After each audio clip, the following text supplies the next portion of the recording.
Welcome to the Accessible Hunter Podcast. I'm Greg Trainer, along with my co-host Mike Hudson. And this week we're joined by Aaron Ritter. Aaron, how you doing this morning?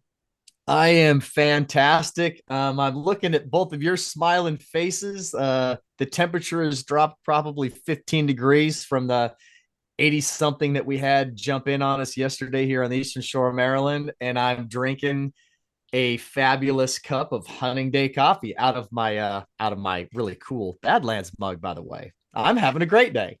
That's fantastic, man. Mike, how's everything down in South Carolina, buddy? We're rocking and rolling down here, man. We've had a lot of tornado stuff going off, and it seems like the storms are going to be coming in from the Alabama side. So we'll see what happens here on this podcast. Well, man, I'm excited about talking today. We've got Aaron on, and he is just a wonder. The things that he has been able to accomplish over his career, his lifetime. We've been following his social media accounts. Aaron, you want to tell us a little bit about yourself for the people that don't follow you, a little bit about your background and what you'd like to talk about today? Well, do we want this to be an uphill introduction? Do we want it to be an elevator introduction? It's an escalator. I mean, how far do we want to go into this? I'm a very fortunate individual that God has raised me, put me in the hands of two incredible people, my mother and father, who had me in Washougal, Washington growing up. I was born and raised in the Pacific Northwest, and my father and my grandfather, not only men of faith, but they were also very avid outdoorsmen. And when I say avid outdoorsmen, I want to stress the fact that hunting and fishing was their passion, and firearm safety was number one on their list, along with hunting ethics. And that's how I was raised. I've mentioned this in a couple of other podcasts. My dad is a lover of plants, gardening, wildflowers. My grandfather was a gardener, and my dad they both love birds. So I grew up with plant books, wildlife books, and bird books in the house, in the car, sometimes in our packs. And it wasn't just about going out and pursuing an animal to fill a tag with. There was a lot of learning that was taking place when we shared the outdoors together. I grew up fishing banks of ponds, creeks, rivers. Remember the float tubes when they first came out, inner Oh tube yeah. with the nylon inserts in them. I my dad and I fished out of float tubes when they first came out. I've fished out of jet sleds. I've owned one of the original Clackacraft drift boats. It was just a bare bones fiberglass light blue shell. Fished multiple tributaries of the Columbia River out of that boat, catching salmon and steelhead. And I love archery. I love black powder. I grew up around a lot of modern firearms. I made a living with modern firearms, but my passion really is archery, and second up would be black powder. I love hunting the backcountry. I started backcountry hunting in the 90s, long before it was cool and there were backcountry celebrities, and we had all this awesome Gucci gear, which now I have a ton of Gucci gear, but I've been doing that for a long time as well. I've had a God put a fire in me to pursue dreams and to not accept failure. So almost anything and everything that I've ever truly wanted to do, I've gone out and chased it, and I've accomplished it. I wanted to be in the Navy. I joined the Navy. My first 4 years, I had an incredible opportunity to go overseas and work in a NATO assignment, directly for a very famous sailor, very controversial sailor by the name of Admiral Borda. I won't go into detail on Admiral Mike Borda, but any listeners that have an itch or interest in history, check him out. Very interesting man, incredible person to work for as a E2, E3. I got out of the Navy to be a fireman. And through that process, I went to college and obtained my fire science degree. During that experience, I started riding rodeo. I rode bulls for community college, the Walla Walla Community College, and several semi-professional circuits throughout the Pacific Northwest. And then I decided that I was hired at a fire department, and then I decided that I wanted to go back into the Navy and pursue my initial dream of special operations. And so in my early 30s, I jumped into the explosive ordnance disposal pipeline in the Navy. Just I wanted to see if I had the stuff and if I could do it in my early 30s, and I did. And so I never returned to the fire service, and I carried on with my military career. And my life took me through an amputation, a very traumatic motorcycle accident at the end of my second combat deployment as an EOD tech. And it cost me my leg immediately. There was no possibility for limb salvage whatsoever. And I recovered from that. I served 9 years on a metal leg in the Navy in special operations. And as that career dwindled down, my direction in the outdoor industry ramped back up, and hunting and fishing and trying to live a life by example for others to see that regardless of what happens, what's thrown at you in life, you can still live your dreams out. And now I have the opportunity of speaking to folks, some motivational speaking. I love tree saddle hunting. It is my favorite thing to do. I mean, I'm not going to tree saddle for turkeys, but well, I tell you what, if somebody gave me an opportunity and said, hey, they come out to this corner of the field edge every single day, and there was the right tree in the right spot, I might actually climb a tree and tree saddle up for turkeys. But my past, the place that I want to be is in the backcountry, and I like to hunt out of a tree with the versatility of a tree saddle. So I've incorporated those, and now I backcountry hunt out of a tree saddle. But most importantly, what I do want to say is, thanks to my parents, and Jesus Christ, he had me walk the path of darkness for 30 years. And I truly believe he sent me down that path so that I come out the other side, the person that I am now, to speak on his behalf and connect with folks that, somebody that maybe they've been in religion for their entire life. I'm 51 years old. And I think that I now have the power to connect with folks that, have experienced things that I have, because we have something that we can relate to. And I can now share my testimony and hopefully lead them into a very positive place in life and eternity with our God and Father. So there we go. I don't know if that was a mix between an escalator, elevator, and a little bit of a hill climb, but we got it out there. Good man. I just want to tell you, Aaron, I appreciate your service. I'm on the opposite end of that department of the military, Department of the Navy. I'm on the jarhead side, but I won't hold that against you. I appreciate you sharing your faith, and that's one of the things me and Greg talk about a lot. Is I didn't ask for my injury. God doesn't make mistakes. Here we are, and it's an awesome opportunity for us to be able to get out and show that supposed broken vessels still carry on God's good work. Again, man, seeing how you've taken that injury and were allowed to go back, you fought through all that to get back on active service after that, man, is beyond mind blowing. And I just want to say humbly, man, I appreciate that.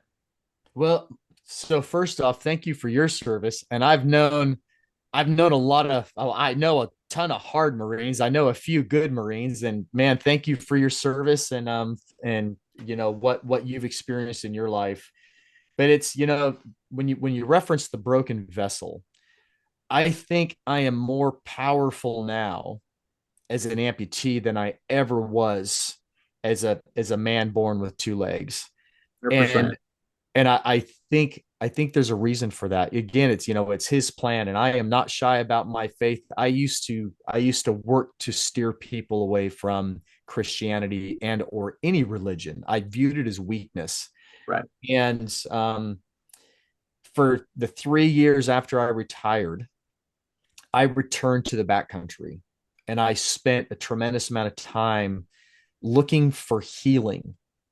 And God placed men in my life for 3 years straight that were involved in the outdoor industry, in archery, in the backcountry, and they witnessed to me for 3 years. And this last January, through the tragic loss of a man that I served with in the fire department, um, God took him from us, his plan. But it hit me really, really hard, and that was the catalyst. That was the end of it. Had a Was having a very in-depth conversation with a fire captain from Walla Walla Fire Department, sharing with me the details about the event. Ryan didn't wake up for shift change. Ryan, he died in the line of duty, but he didn't die in a fire. Ryan was a healthy, well, what we thought was a healthy, active 40-year-old man, and was on shift Saturday, went to bed, and did not come out of his bunk room Sunday morning for shift change. And they found him deceased in his bunk. And when Eric shared with me, Eric was his shift captain. He was on shift. And when he shared with me the details of what he heard and what he saw and what he experienced that morning, I was sitting in my truck in the driveway of my home. And when I finally got, and Eric and I were chatting, and oddly enough, right before Eric called me, I had been on the phone with Chris Ham of HHA USA and HHA Sports. And if any of the listeners are not familiar with Chris Ham, he is an exceptional human being and a powerful Christian man of faith. And I'd been on the phone with Chris, and he's been witnessing to me for 2 years straight. And I got off the phone with Chris. I got on the phone with Eric. And when I got off the phone with Eric and I got out of my truck, it was like, and this process took several hours. It was like God was pushing me to the floor. And I describe it as he had a foot on my back and was standing there telling me, I am not letting you up today until you stand up next to me. And it was a very, very powerful moment. And when I got up off the ground, I knew what path that I needed to be on, and my direction in life changed 180 degrees. And I am not shy about it. I'm not quiet about it. And if I've gone from being the guy that didn't want to be around it or talk about it unless you wanted to hear me try to convince you not to be a religious person, to if I offend you because I share my faith with you, I'm not going to apologize for that.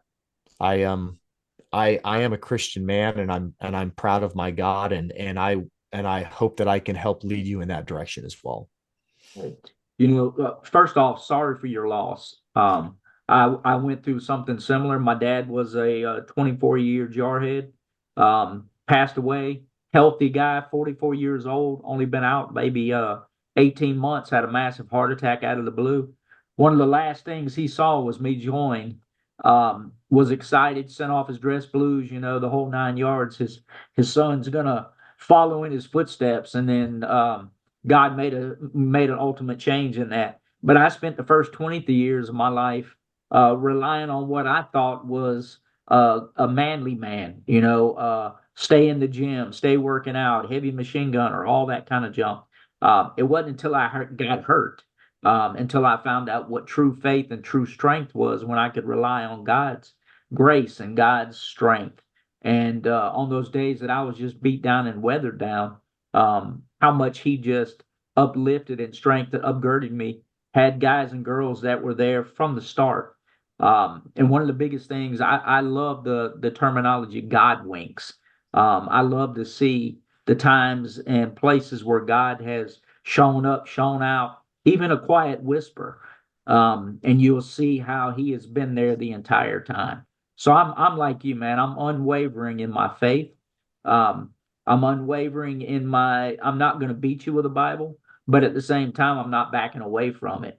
Absolutely. I don't mind a fight, but at the same time, I try not to be overwhelming with it. It's just, man, if I get an opportunity to share my faith, I jump in wholeheartedly. because he's been there nonstop for me. So I appreciate you coming out and sharing that for him. But anywho, Greg, I know you probably got some other questions. I didn't want to get down Church Street. No, guys, it just happens, right? And Uh, just, we kind of, I'm not going to say I got off track, but back to the reference to the broken vessel. I think I was a broken vessel before God took my leg and brought me back to his side. I was a broken vessel then. I'm a powerful weapon at this point in my life, and a weapon for him and his saving grace. So I think that's one of guys, the things I was going to chat one more thing and I'll get off of it, Greg. Aaron, I think that's one of the things you see a lot around the military. Everybody wants to remain a warrior. The chaplain comes out and everybody backs away from him. I think it's a mortality thing. Guys don't want to be seen as weakness. The chaplain comes around and, he's the soul snatcher or whatever it may be. One of the last things, they asked me to be a lay reader. I didn't even know what that was at the time. And, it was an opportunity to pray for all the other guys in my unit. And, I'm gonna be honest, man. I was bitter when I lost my father. That was one of the opportunities me and God. I turned my back on him for a little bit. He never turned his back on me, and it was off-putting to me that I was being asked to do all these things. The chaplains were seeing stuff in me that God was still working. But I was just bitter. I was upset that, how dare you take my father? There's a lot of worse people out there, if you will, or whatever. But his time on earth was done, man. And I have since reconciled with all that, and God has shown me it was a grace that he took my father the way he did. He would have been the worst patient in a hospital. I don't know that he would have done good as an old man in life. I think that was just one of those benefits that, God knew what he was doing. I just didn't understand the process. You talked about fear, and my wife and friends laugh when I say this, but I'm not afraid of death. I'm not afraid of bears. I'm only afraid of being called late for dinner. Right. Right. Guys, we never know what's in store for us. Aaron, you spent 28 years in the military total. 28 years total, yeah. Was deployed, numerous times, and you end up losing your leg, in a motorcycle accident. You just never know how things are going to turn out or the way that it's going to happen to us. I had a diving accident myself. I was standing waist deep in water, thought I dove out, but dove down, hit my head on a sandy beach. Something I never thought I would get hurt doing. We don't know what tomorrow is going to bring, whether it's a long life or a short life. And it's how we react to the circumstances of the day that our character comes out, and also our friends and family that gather around us and support us. I know that, you had a 3-year gap where you had to get strong enough to want to return to service. You not only return to service in the outdoors, but you're also an ultra marathoner. It's just amazing the strength that you have mentally and physically. And again, we're not going to use the term inspirational, but a lot of the monikers that people use for their social media accounts, limitless certainly fits you. Everything that you do, all the accomplishments you do and you share with people, and you gather people around you and you lift them up. I just think it's a remarkable thing that you do. I just like seeing people succeed and being happy. I've worked with men that prefer to watch people failure. They thrive on it. But failure, they like to watch people fail. There was a handful of people that did not want me to see me succeed as an amputee in service. They tried real hard to keep me from returning to active duty, there were some folks that stood in my corner and helped me along the way and said, Aaron, as long as you've got fight and you want to keep pushing for this, then we're going to stand behind you and give you every opportunity to do it. So there's, I experienced both types of people through my 3 years of recovery and through the rest of my career in the Navy. There were people that supported me and stood by me as I continued to pursue excellence. And there were men that stood by in the shadows, and every opportunity they had, they would try to throw holes in front of me to stumble in and try to end that career for me. There's a saying out there that people are very familiar with, and that, it's knowledge is power. But I like to extend that out. Knowledge is power, but sharing your knowledge is powerful. And there's a lot of folks that walk around with secrets that don't want to share because, whatever their reason is, whether they don't want to share that secret because then it's not going to be a secret anymore, or because they're intimidated by other people's success, or they're afraid that other people's success is going to have a negative impact on their success. Whatever the reason is, some people just don't want to share their knowledge. And I drive around in a truck that has Limitless all over this. I mean, it's Badlands camo, it's Limitless down the side of it. And I park it directly in front of the trailhead or the location that I'm going to go hunt. Why? Because if somebody knows who I am, and if somebody appreciates what I do and what I stand for, and they want to go hunt the same area that I hunt in, it's public land for a reason. And if I'm having that type of an influence on somebody, if they go in there and they shoot a turkey and I don't, or they shoot a deer and I don't, or they harvest something bigger than I do, good for them. I don't own that land. And I want to help people be successful, because at the end of the day, that makes me feel good. Not, if I do something greater than somebody else, that's not living for my fellow man and improving my fellow man. And that's what I want to do. Granted, do I want to be successful? Absolutely. Do I want to go out and shoot a great big bird with his beard dragging in leaves? Of course. I mean, I'd be a liar if I said no. However, I tell you, I find greater enjoyment going out and calling turkeys or calling elk for a hunting partner or somebody else than I do being the shooter.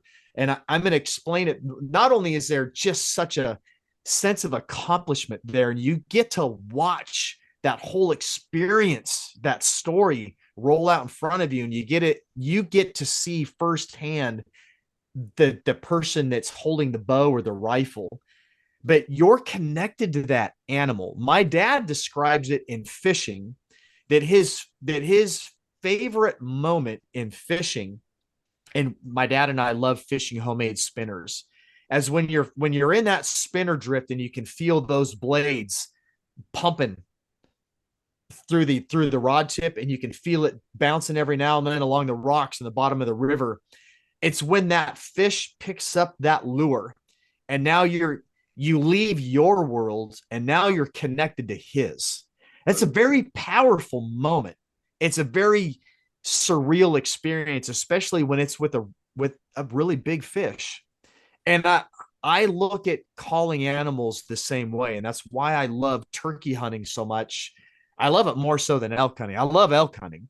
And when it does happen with deer hunting, it's pretty cool. I mean, very rarely do you get that verbal interaction with a buck. I mean, you can call deer in, but to have that verbal exchange sometimes over and over and over, you're connected to that animal. You're communicating directly with that animal, and you're bringing them in to and this might upset some people, your kill box. You're bringing that animal into your scenario so your partner, or if you're hunting solo, you can harvest that animal.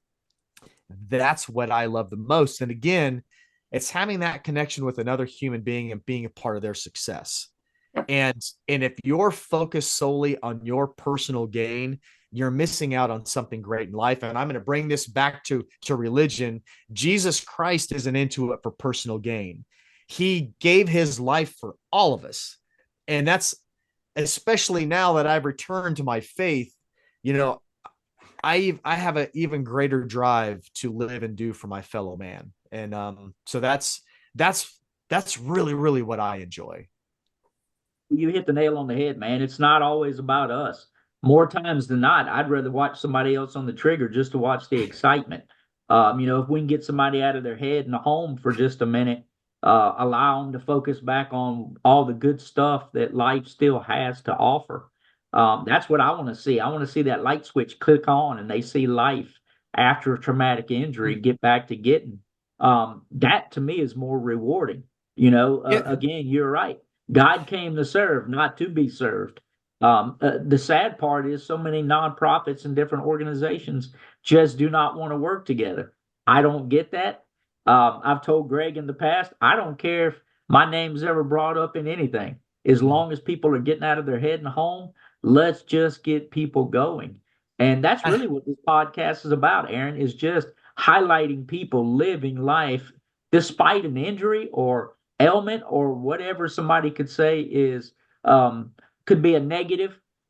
You're not doing a negative. You're not taking a negative spin. You've grasped life by the horns and you're ready to run it. You see the joy in it. That sure there's tough days. Everybody's life has tough days. Suck it up. We can't do anything about the injuries and just keep on pushing. And That man, life is great. I love you said get back to getting. I love it. And, That's all we can do. and as we're talking about nonprofits too, I want to make sure I bring up Aaron's nonprofit, the A3G, where he's providing archery equipment for people. Aaron, you want to talk a little bit about your nonprofit while we're on that subject? Man, I would love to. And we're in an exciting phase of the nonprofit right now. So the A3G initiative, it is the annual amputee archery grant initiative. We're in our third year. I started that nonprofit because archery is so therapeutic and it gives people a reason to get back to getting, right? It you whether you're bound to a chair or you have the ability to stand on some type of limb, archery will get you outside, involved in an outdoor activity, and will give you an outlet into the outdoors. And I don't I don't care how much you love the city. I don't, but I don't care how much you love the city. There's proven fact that being in the outdoors is healthy. And if you can get people that have been struggling mentally and physically, and if you put a bow in their hand and you give them the focus of shooting an arrow, and then you can transcend that activity in the outdoors, whether they hunt or not. If you don't want to hunt, that's fine. Go get on a target range, go on a target walk, go to some type of an archery event, anything that you can physically that you're capable of doing, and push your limits when you do it. Go shoot your bow and get out in nature. Nature is healing. It's a proven fact. And that's why I started the A3G. I wanted to use some of the same things that I utilized to overcome my injury to help get me back to a fully deployable individual. The things that help keep my mind in a healthy place: archery, physical fitness, functional fitness, and being in the outdoors. Those were huge contributors to where I'm at today. And I wanted to do that for other people, do something tangible, not just post pictures of what I'm doing or standing in front of a room with 10 or 15 people talking about what I do. I wanted to be able to put the tools and equipment in their hands to go out and actually do it. My wife and I had a serious talk about it on a Sunday morning, drinking coffee on the couch. And when I presented the idea to her, her only question was, if this first year you're not able to obtain all of the equipment through donations for your archery package, are you willing to spend our money on that grant for an amputee this year? And I said, I am. Are you? She said, 100%. As long as you're okay with that, I'm in. And so we do. We put together a archery package. So we started out calling it the basic archery package, and it was the minimal equipment that an amputee would need to go out and shoot, whether it's inside your garage, in your backyard, the local park, anywhere that you can legally shoot your bow. And that's what we were focused on. And that first year, we obtained over $8,000 worth of archery and outdoor equipment for our first recipient. The second year, we added an all-inclusive whitetail hunt in Texas to the grant, which was my dream. That was my dream for the grant. The second year, the value of our grant hit around $15,000. Now this year, if we're able to pull everything together that people have offered, Gas Bowstrings, Eric Griggs of Gas, has offered to host our recipient at the Gas facility in Kentucky to build the bow and then provide professional coaching for our recipient this year. So if we can get the bow to Gas in time and we can get our recipient there, not only do they receive all of the archery and outdoor equipment, they now have an all-inclusive trip to the Gas facility to help build their bow out and get one-on-one coaching. Then they go to Texas in the fall and they get to hunt Texas whitetail, all-inclusive. It's an incredible event. We've grown. We are a 501c3. We have 5 board members on the board. We are a veteran-based board of directors. We are a faith-based board of directors. But here's what I want everybody to know and understand. Even though I'm a veteran and our board of directors is veteran-based, the A3G is not a veteran-required program, meaning we're open to any amputee that's 18 years or older in the lower 48. My most obvious injury, I'm 100% permanent disabled through the military. I have an exhausting list of injuries. Most of them are combat related. The most obvious injury that I have, my amputation, is not combat related.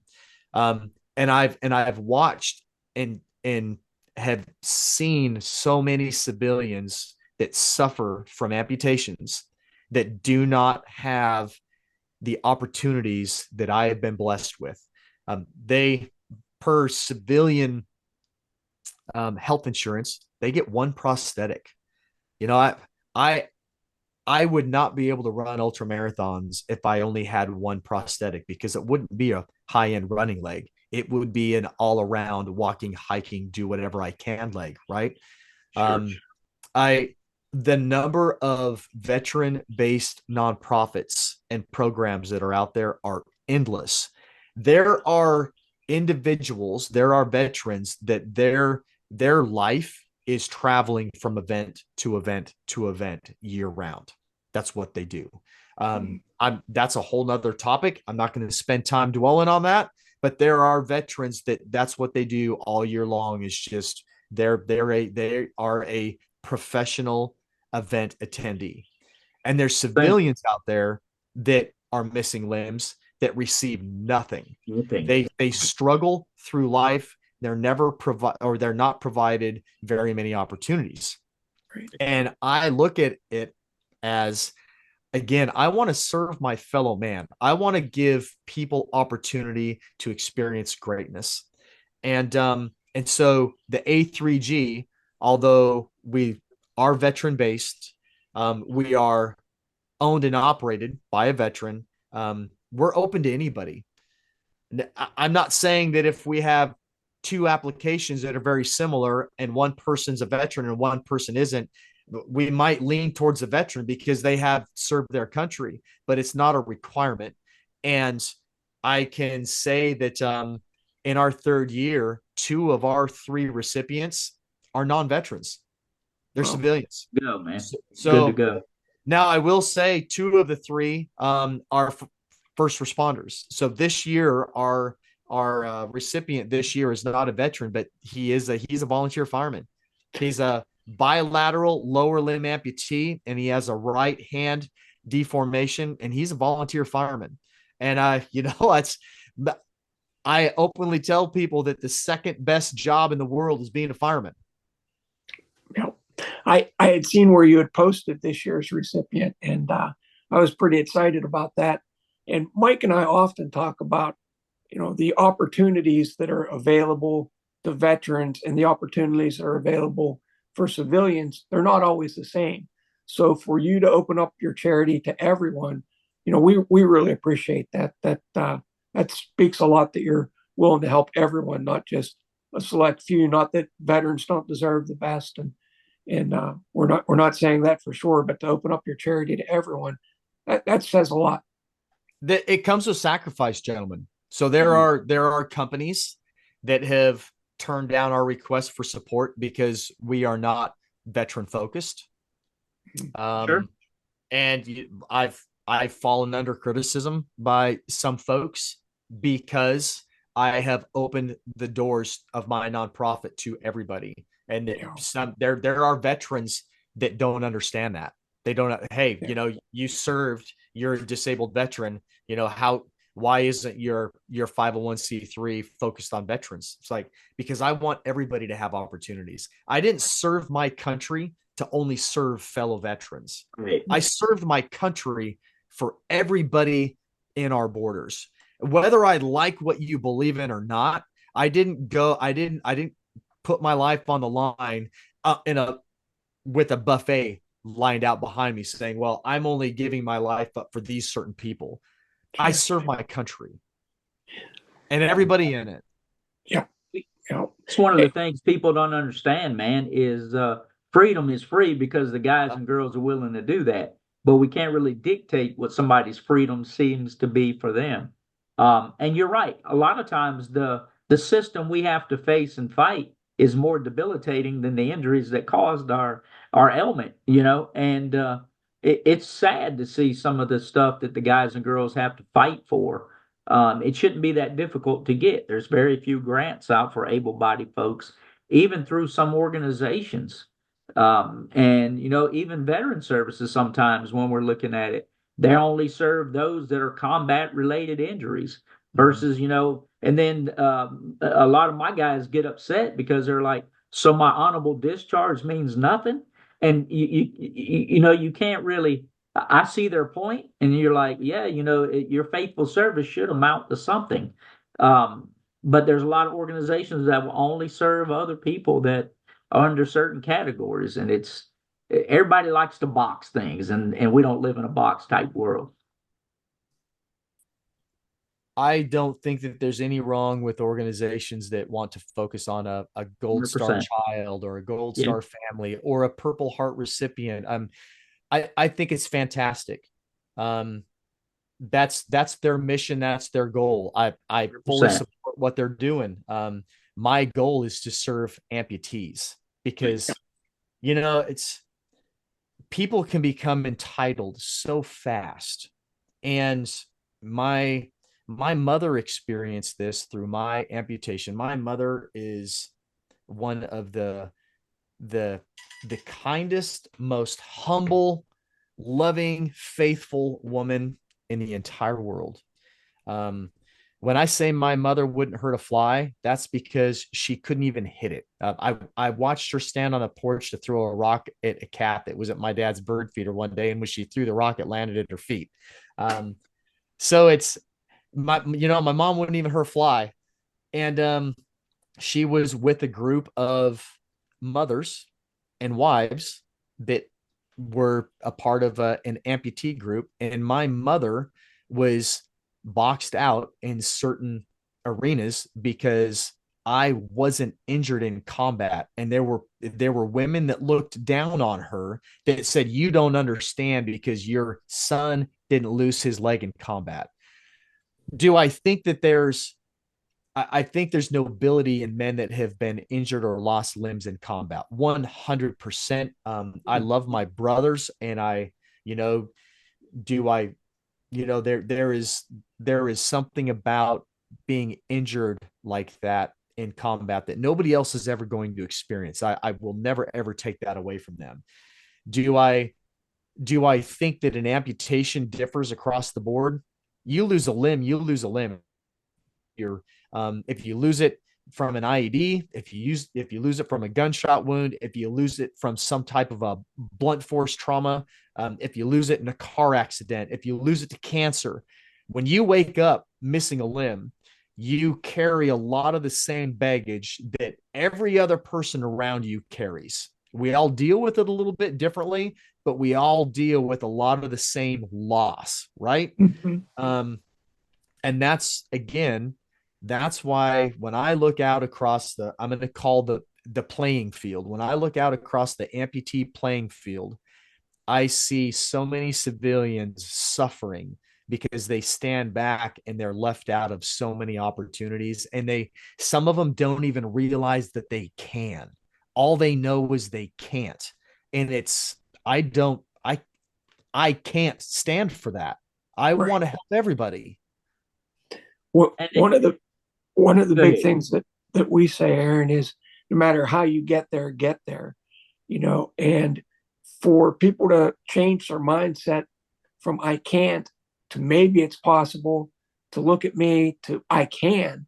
I mean, when you see that change in people, it's just so dramatic, and it's a humbling process, no matter what side you're on. If you're the person doing it, or if you're the person assisting that individual, but no matter how you get there, get there. There's a lot of motivational writers and speakers out there that they're founded on great success. I'm not going to throw names out there, but that's how do people gain popularity and a number one seller, in the book market? If you're a nobody and you wrote a book, like if Aaron Ritter of Limitless Outdoors wrote a book, it's I'm not going to be a number one seller. Can I write a book? Absolutely. Have I ever gone out and won something massive? Not at all. And a lot of these books, in my opinion, they preach to people anybody can be the best. You can go out and do what I do. And I strongly disagree. Not everybody can be Michael Jordan, right? And I'm not saying that Michael Jordan wrote a book telling everybody they can be the greatest basketball player of all time, but almost everybody, well, it's a proven fact worldwide. Michael Jordan is the greatest athlete ever. You can be a GOAT in any sport, but you will never be a Michael Jordan. His name is known worldwide in the shadows and crevices of every country. People know Michael Jordan, right? Not everybody can be Michael Jordan, but this is how I explain it. I will never, ever podium at Boston Marathon, ever. I don't have the physical capability to do it. I might have the mental mindset to go out and train as hard as I physically can to qualify for and complete the Boston Marathon. And I've done it 3 times. But despite that drive, I do not have the physiological characteristic to podium at Boston. But that doesn't mean that I can't qualify and go complete it. Anybody can go qualify and complete Boston. So if you set your goals to a relative state of accomplishment, you can be great at your level. That's what I like to tell people. Not every amputee can go out and be the podium at an ultra marathon or a marathon or a half marathon or 5K. But you can set your mind to that goal. You can train for that goal, and you can go be the best representation of yourself and accomplish great things. Right. Right. That's what I like to tell people. If you're overweight, you may never be a fitness model, right? But you can go lose 80 pounds if you choose to go put in the work. If you don't want to put in the work, your life isn't going to change. And I referenced this to I used to communicate with a Marine at Walter Reed. Super, super nice guy. I follow him on social media a little bit. He loves racing cars. I'm not going to put his name out there, but he had significant limb injuries. And he would spend most of his time in a wheelchair. And then he would try his prosthetics and he would wear them for a while. Prosthetics are painful, man. I don't care who you are. Having your flesh resting in carbon all day long is painful. And the last time I saw him in person, I walked into an elevator at Walter Reed, and he was in a wheelchair.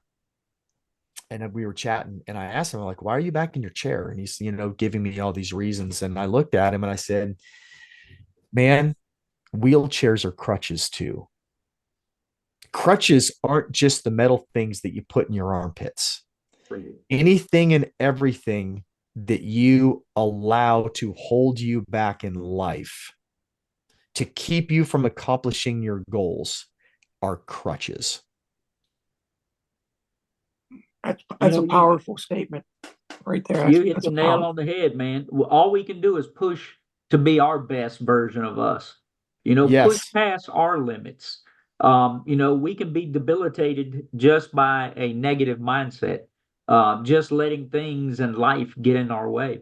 But if we push past those limits, push to be the best version of ourselves, I tell people all the time, no one nonprofit can do it all. No Mm-mm. one organization can do it all. No one individual could do it all. And all we can do, we're not reinventing the wheel. I just want some of these organizations to be attached to a wheelchair. We just want to get people up, out. And you're right. All we can do is be the best version of ourselves. Strive hard today to be a better version than I was yesterday. There you go. Sir. Yeah. And success looks different to different people in different ways. You said it, Aaron, when you said not everybody can be on the podium, but if you set your goal to cross the finish line, maybe that is something that everyone can do. Absolutely. The finish line may be 26 miles, it may be 5K, but whatever your goal is, you're able to accomplish that and maybe go a little bit further the next time. Yeah. And, we can reference that a different way. There's a difference between a personal podium and a public podium, right? Right. So, Yes, sir. I will never be on that public podium at Boston Marathon, but I have qualified for, and I've completed Boston 3 times. That's my personal podium. Yep. Right. Yep. I mean, absolutely. And operating and being a true professional, a quiet professional, is one of those things. When you're around those guys, man, it's mind blowing. I just did the Marine Corps marathon in October, and I did it as a quadriplegic. And I say here's the kicker, Aaron. I had a guy behind me that's a 10-time Boston guy that was really the driving factor in anything. I would have made it probably 0.6 as a quad pushing myself, but I had somebody that was willing to jump in 100% and say, this is something that's on your bucket list. All we can do is stand there and fight for our brother. All we can do is continue that struggle and fight. And if nothing else, push them to be a better version of themselves. Sometimes yes, that's sir. all it takes, man. Yes, sir. Exactly. Go ahead, Greg. Well, guys, I was just going to say, we try to keep our podcast to about 45 minutes to an hour or so. Was there anything that you wanted to bring up, Aaron, that we didn't? I know your time's valuable, and we so appreciate having you on today. You've opened up my eyes to what Be Limitless is really, truly about, and helping our fellow man. And I so enjoyed talking with you today. But if you guys have anything else we should mention, I didn't want to leave anything out. Man, that went fast. Holy cow. I guess in closing, I would I'll just put out there that I'm an open book, and I love helping people. I may not give you the exact waypoint to where I'm going to go, try to find my success, but I'm going to help guide you in the right direction. If you I'm very straightforward person. If you contact me, and I encourage anybody and everybody, contact me. I'm here to help, assist, provide guidance. If I know about it, I'm going to share about it. But at the same time, I don't feel sorry for people. I don't feel sorry for myself, and I don't feel sorry for other people. So if and when you call me or contact me or email me, I'm not going to cater to your sob story. I live to be limitless, and I think everybody has that opportunity to be limitless at their own podium level, their own personal podium level, right? So Right. um, I I find incredible satisfaction in experiencing and contributing to the success of others. And man, it was an honor to be on hosted on your podcast today, guys. I love what you guys do, and just keep doing great things for him and for the people around us. It's all we can do, Aaron, man. I just want to say thank you again for your service. Thank you for your continued service. And that's one of the things that doesn't stop just because we change uniforms. We're serving a greater cause. And man, I truly appreciate it. I know we would love to have you back on because we just barely started opening up that nutshell. And Right? right. That's just the case. We can't get everything into 45 minutes. It's impossible. But you're right. Sob stories go out the way. Everybody's got one. Nobody really wants to hear mine.